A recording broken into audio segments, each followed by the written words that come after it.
भगवान कहते हैं तुम कर्म करते करते कैसे मुझे पा सकते हो। और नारद जी कहते हैं युधिष्ठिर को कि राजन, गृहस्थ जीवन में परमात्मा प्राप्ति का उपाय ये है कि गृहस्थी को चाहिए कि अपना समय का 10वां हिस्सा परमात्मा के चिंतन ध्यान में लगाए, अपनी कमाई का 10वां हिस्सा परमात्मा की प्रीति अर्थ सत्कर्म में लगाए। और गृहस्थी को चाहिए कि कभी कभार वर्ष में महीना 2 महीना विरक्त परमात्मा प्राप्त महापुरुषों के चरणों में निर्दोष बालक की नहीं जाकर रहे। मैं बड़ा सेठ हूँ, मैं बड़ा नेता हूँ, मैं बड़ा ऑफिसर हूँ, ये बड़प्पन को किनारे छोड़कर निर्दोष हृदय से महापुरुषों का संग करे तो उसके चित्त का जो छुपा हुआ निर्दोष सुख है, निर्दोष आनंद है, निर्दोष माधुर्य है, वो प्रकट होगा। अगर उसके पास धन वैभव है तो अपने धन अक्ल और वैभव से गरीब गुरबों की तो सेवा करे, वो होता है दया। और श्रेष्ठ पुरुषों की सेवा में जो धन लगता है उसको बोलते हैं दान। तो दान और धर्म करे, दया धर्म करे, दया दान धर्म करे। लेकिन दया दान धर्म का फल, अगर वो स्वर्ग चाहता है तो उसे स्वर्ग मिलेगा, यश चाहता है तो उसे यश मिलेगा। लेकिन ये छोटी चीजें हैं, उसका फल परमात्मा की भक्ति चाहे तो उसके हृदय में परमात्मा प्रकट होगा। देख सके अनाश्रिता कर्म फलम कार्यम कर्म करोति यः स सन्यासी च योगी च न नीरा अग्निर चाक्रिया। जो आसक्ति रहित होकर करने योग्य सत्कर्म करता है और उसको ईश्वर प्रीति अर्थ अर्पण कर देता है, वह सन्यासी है, वह योगी है। केवल कपड़ा बदलने से या क्रिया छोड़ने से सन्यास नहीं होता, कर्म करते हुए भी वो सन्यास और योग के फल को पा सकता है। ये बात कृष्ण ने कही। जहां जहां आपको कर्म में उबान या थकान आती है, वहां आपका कर्म आपके लिए बोझा बन जाता है। लेकिन कर्म में जब योग मिल जाता है, कर्म में जब अनासक्ति योग मिल जाता है, तो वो कर्म आपको बंधनों से मुक्त करने का सामर्थ्य रखता है। आप बैंक चलाते खूब चलाइए, एक बैंक चलाते नहीं 10 बनाइए, कोई मना नहीं। ईसाई धर्म और हिंदू धर्म में एक बात का बड़ा फासला है, ध्यान से समझ ले। ईसाई धर्म कहता है कि सुई की नोक से ऊंट पसार हो सकता है, लेकिन सेठ लोग भगवान के दरबार से पसार नहीं हो सकते, पास नहीं हो सकते। हिंदू धर्म कहता है कि जो सेठ लोग हैं और जिनमें पवित्रता और सत्कर्म है, वे तो भगवान के खास प्यारे हैं, इसलिए भगवान अपने प्यारे योगियों को सेठ और धर्मात्मा के घर जन्म देता है। हिंदू धर्म कहता है जो सेठों के अंदर सत्संग या सत्कर्म है, वे सेठ लोग भगवान के विशेष प्यारे हैं। शुचि नाम श्रीमताम गेहे योग भ्रष्टोपि जायते अथवा योगी नामेव कुले भवति धीमताम। मेरा भजन करते करते यात्रा अधूरी है, वो मर गया है, तो उसको स्वर्ग का सुख मुफ्त में मिलेगा, उसका पुण्य पुण्य नष्ट नहीं होता है। अधिक भजन है तो ब्रह्मलोक का वैभव भोगेगा। फिर शुचि नाम श्रीमताम गे है, पवित्र श्रीमानों के घर मेरे भक्त को जन्म देता हूँ। अगर भगवान को धनवानों से एलर्जी होती तो अपने प्यारे भक्त को धनवान के घर क्यों जन्म देते? बुद्ध को कैसे जन्म देते और सम्राट के घर, और मेरे को भगवान नगर सेठ के घर क्यों भेजते? अगर ईश्वर को एलर्जी होती तो। हमारा जन्म हुआ उसके पहले हमारे पिता के पास एक सौदागर बड़ा झूला देने आया। बोले आप स्वीकार करो। मेरे पिताजी ने कहा हमारे पास कमी नहीं है, हम क्षत्रिय हैं, दान लेना हमारा अधिकार नहीं है। बोले दान नहीं है, हमको रात को गजब की प्रेरणा हुई है, आपके घर कोई बालक का जन्म होने वाला है। पिताजी ने कहा तुमको कैसे पता चला? बोले स्वप्न आया है। हम जन्मे उसके पहले जो सौदागर के द्वारा झूला झूलने को दे जाता है, पहुंचवा देता है, उसको कितना प्यार होगा अपने भक्त के लिए और श्रीमान भक्त के लिए। हम लोग माता के गोद में आए, उसके पहले माता के शरीर में दूध बनाने वाले ने कितना हमारा ख्याल किया होगा।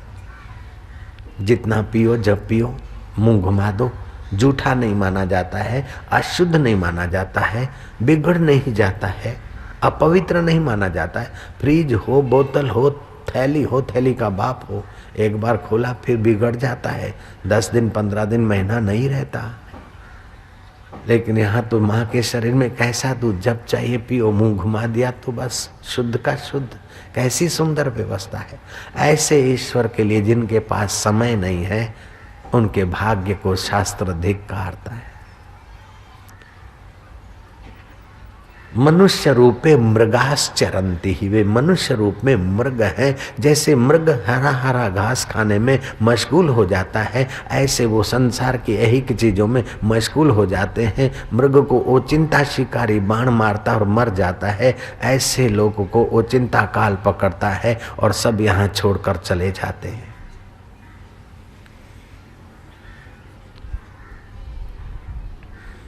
एक सम्राट था, उसकी आदत थी जोकरों को बुलाता, कुछ जोक्स करे,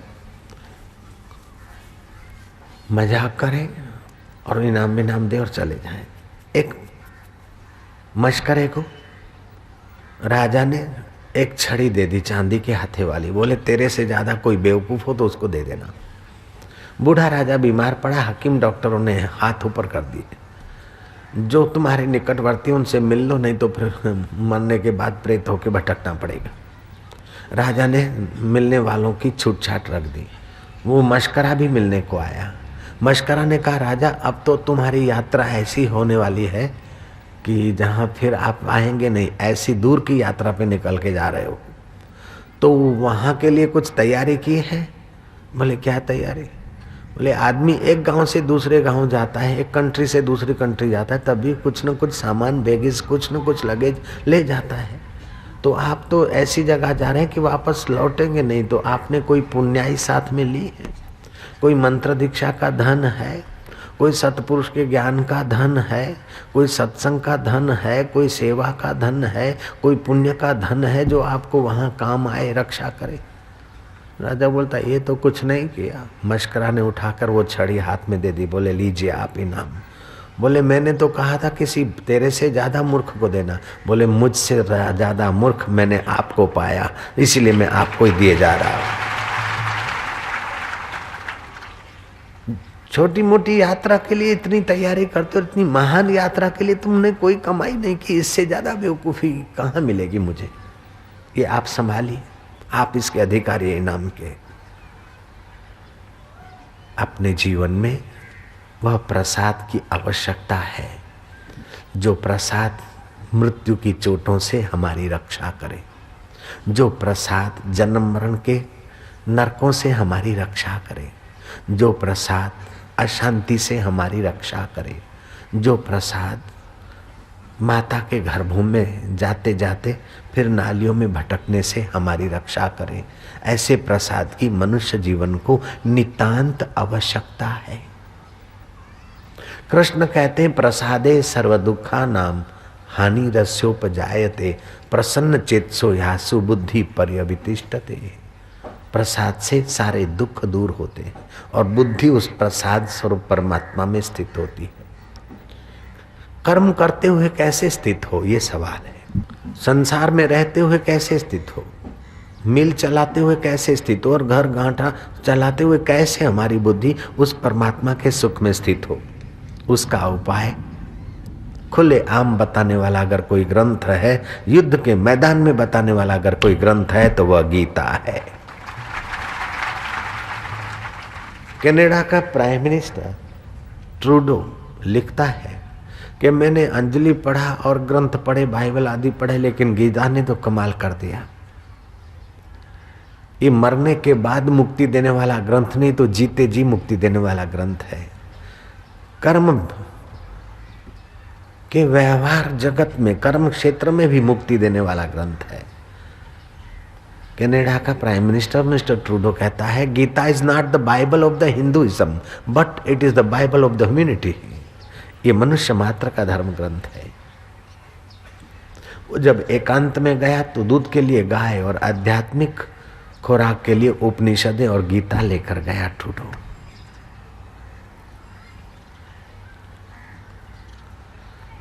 गीता का श्लोक है अनाश्रितः कर्मफलम अनाश्रितः कर्मफलम कार्यं कर्म करोति यः कार्य कर्म करोति यः स सन्यासी च योगी च स सन्यासी च योगी च न नीराग्निर्चाक्रियः न नीराग्निर्चाक्रियः।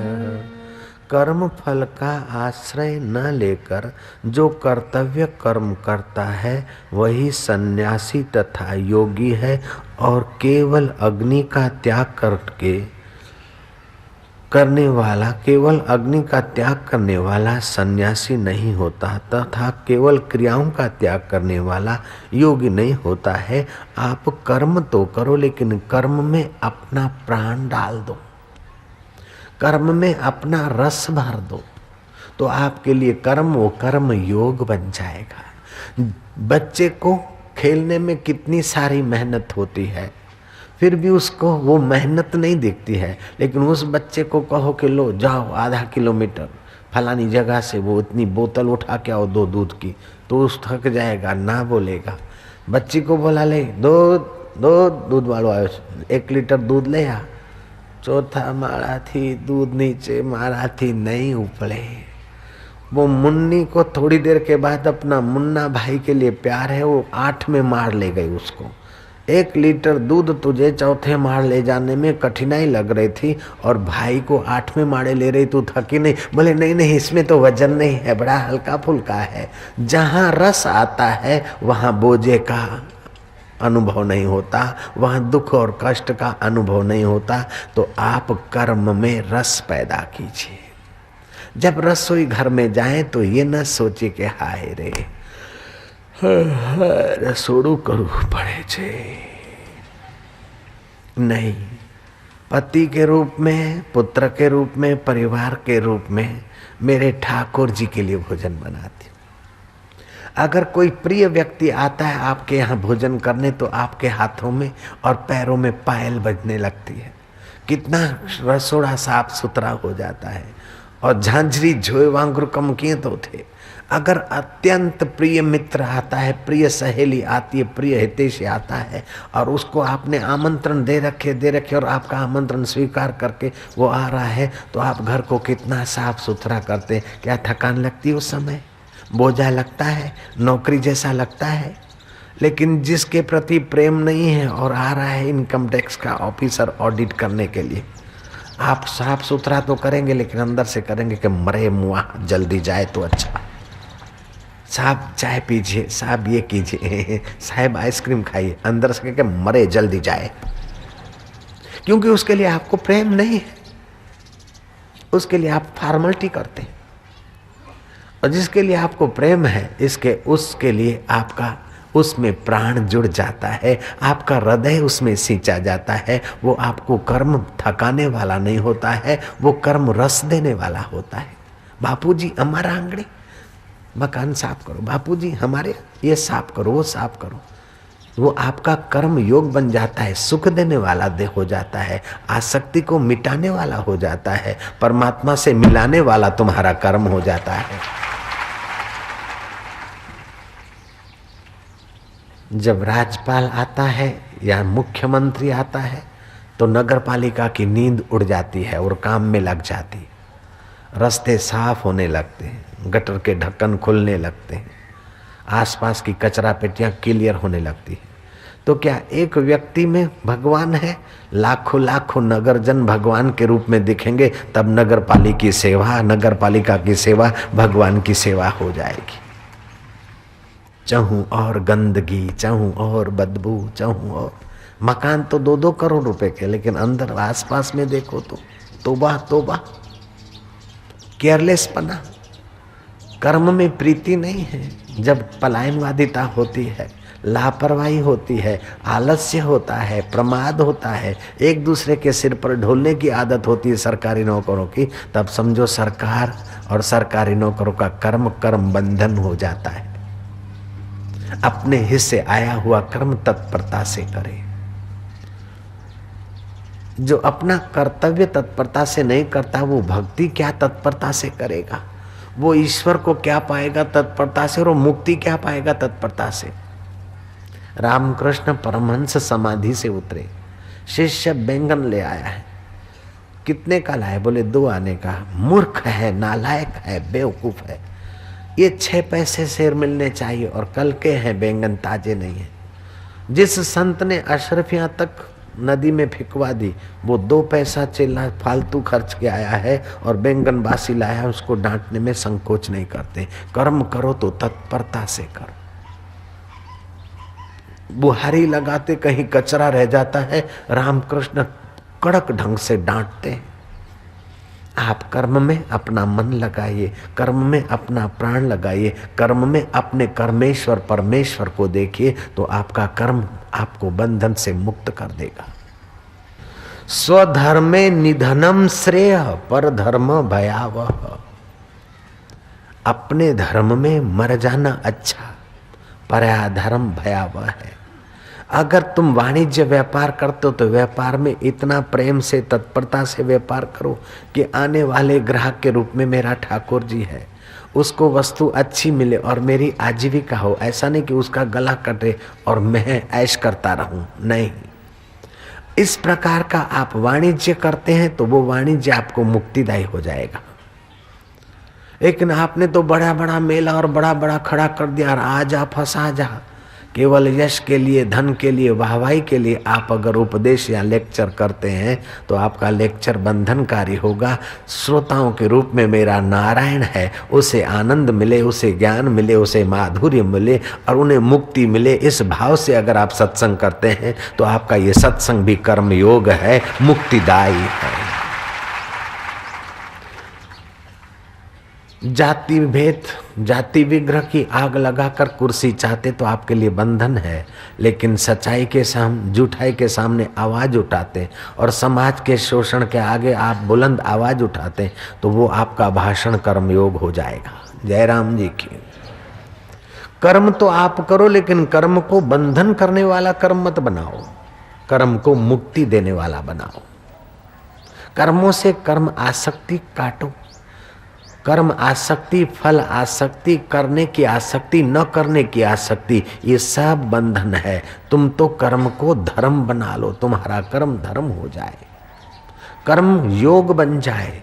अनाश्रिता कर्म फलम। जो फल की आकांक्षा, आशा से कर्म करते हैं, उनको कर्म करने की योग्यता जो निखरनी चाहिए वो नहीं निखरती। वासना और आशा में वे संकीर्ण हो जाती है उनकी योग्यता। लेकिन जितनी आपकी योग्यता निष्काम भाव से आप कर्म करते जाते हैं तो आपकी वो योग्यताएं अनंत गुनी विकसित हो जाती। तुच्छ आत्मा में और महात्मा में ये फर्क है। जो तुच्छ फल की इच्छा को केंद्रित करके कर्म करते हैं उनका विकास तुच्छ होता है, थोड़ा होता है। लेकिन जो ईश्वर की प्रीति के लिए, समाज रूपी प्रभु की सेवा के लिए कर्म करते हैं, वे महात्मा बन जाते हैं, उनकी योग्यता निखर आती है। हम ये करें लेकिन हमें क्या फायदा? अरे मूर्खानंदन, खाली रुपए पैसे ही फायदा होता है।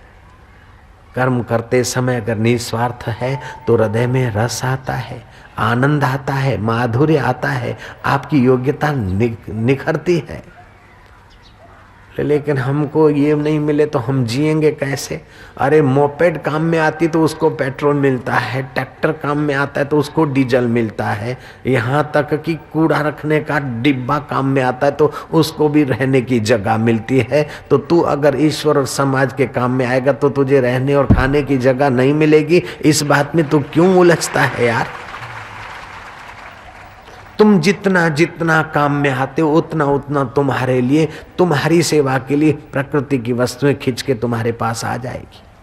तुम जितने उपयोगी बनते हो, तुम चपरासी की रैंक के उपयोगी हो तो तुम्हारे लिए एक छोटा क्वार्टर, लेकिन तुम डायरेक्टर के उपयोग की सेवा करते हो तो तुम्हारे लिए हाउस और चपरासी और गाड़ी और पेट्रोल की व्यवस्था हो जाती है ना। ऐसे जब विश्वनीयता की फैक्ट्री के लिए तुम संसार को सजाने के लिए काम करते हो तो रिद्धि सिद्धियां भी तुम्हारे चरणों में हाजिर हो जाती है। ये ऐसा विधि का विधान है। दिया जलता है तो उसको ऑक्सीजन लेने के लिए भागना नहीं पड़ता, उसको यहीं से मिलता है और खाली जगह पे हवाएं दौड़कर वो जगह भर लेती। ऐसे आप कर्म करते जाइए, फल के पीछे मुड़ मुड़ के मत देखिए। शास्त्र सम्मत हो, आपको उस कर्म में रुचि हो और परिणाम में मुक्ति देने वाले कर्म हो, ऐसे कर्म करने से आपकी योग्यता निखरती है। जिस काम में आप दिल लगाते हैं वो काम करते करते कितना समय बीत गया, चाहे मजदूरी का काम, जहां जहाज खाली होते हैं पानी के जहाज, वहां ठेके पर काम मिलता है और मजदूर सीते जाते, बोरियां सीते जाते, मस्ती में करते जाते। कभी कभार तो उनके खाने की रिसेस भी उनको पता नहीं चलता, घंटा बजता है वो भी भूल जाते। फिर दूसरा कोई कहता है कि अरे घंटी बज गई, छुट्टी का समय है।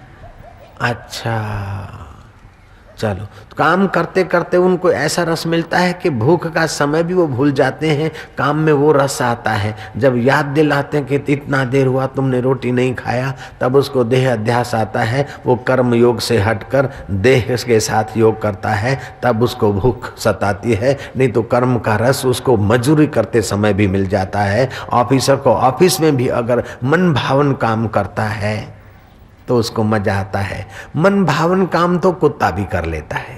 जयराम जी की मैं कभी कुत्ते को ऐसा नहीं बताया कि हमारी कार सड़क पे दौड़े और तुम हमारे साथ भौंको और रेस करो या दौड़ो। आपकी कार को भी कुत्ते भौंकते होंगे, थोड़ी देर रेस करते होंगे। मन भावन काम तो वो भी कर लेता है, लेकिन ईश्वर भावन हो, संत भावन हो, शास्त्र भावन काम आपको भावन हो जाए, आपका कर्म योग बन जाएगा, आपकी मुक्ति हो जाएगी। कर्म आपको बांधने वाले नहीं होंगे।